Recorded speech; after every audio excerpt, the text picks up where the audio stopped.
జనం చనిపోతా ఉంటే మోడీ గారు ఒక వీడియో రిలీజ్ చేశారు. అది ఏంటంటే నా ఫిట్నెస్ మంత్ర. చూసారా మీరు? ఇప్పటికీ యూట్యూబ్ లో ఉంది, తర్వాత చూడండి మీరు. ఆ వీడియో చెప్తాను మీకు. ఏం లేదు, ఆయన ఒక కర్ర తీసుకుంటాడు. ఆ కర్ర తీసుకుని ఓ చెట్టు చుట్టూ తిరుగుతాడు. ఇట్లా అనుకుంటా. ఆ తిరిగే క్రమంలో ఆయన మట్టిలో, నీళ్ళల్లో,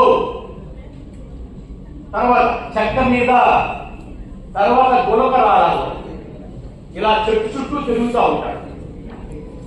ఏంట ఆయన చేసిన ఆ పనికి అర్థం ఏంటి అంటే, పంచభూతాత్మకమైనటువంటి మన దేహాన్ని సమస్థితికి తేవడం ద్వారా సావు నుంచి తప్పించుకోవచ్చు. ఒకటి. రెండు, హెల్తీగా ఉండొచ్చు అని చెప్పిన ఆ చిన్న వీడియో మనకి మార్గదర్శకం అని చెప్తా ఉన్నా. ఇన్ఫెక్షన్స్ వచ్చినప్పుడు మీరు మందులు ఇవ్వాల్సిందే, దాంట్లో అనుమానమే లేదు. తర్వాత ఏదైనా ఒక పార్ట్ మెకానికల్ గా డిస్టర్బ్ అయినప్పుడు కంపల్సరీ మీ రోల్ కావాల్సిందే, దాంట్లో అనుమానమే లేదు.